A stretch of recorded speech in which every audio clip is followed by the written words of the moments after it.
Why do I struggle to start writing? Hey there, it's Brian from Hope Books, and in this video, I'm going to share 3 reasons that people get stuck starting writing and how to fix it. Let's get started.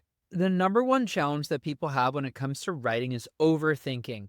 Essentially, you're editing before you write. So what I recommend is Annie Lamott's strategy that she teaches in Bird by Bird. She says the downdraft, the updraft, and the dental draft. In essence, the downdraft is just getting it down. The way I explain it to our writers at Hope Books is you got to get it out of your head or out of your heart before you can clean it up and make it into a work of art. In other words, you just got to get it out, and it's going to come out gross. It's going to come out gross. But once you get it out, you can clean it up. So that's the number one reason that people have trouble getting started writing, is because they want to edit it and they want to make it great before it's gross. It has to be gross before it's great. The second reason it's hard to get started writing is you're not clear in your XYZ statement. This is also something we teach in Hope Books. I help X overcome Y so they can Z. In other words, the person, the problem, and the promise. If you don't know the person you're writing for, the problem you're addressing, or the promise that you're offering, you won't know what to write. You're just going to go on and on. But clarity about your XYZ will help you write even faster. The third struggle people have when it comes to writing is not knowing your voice.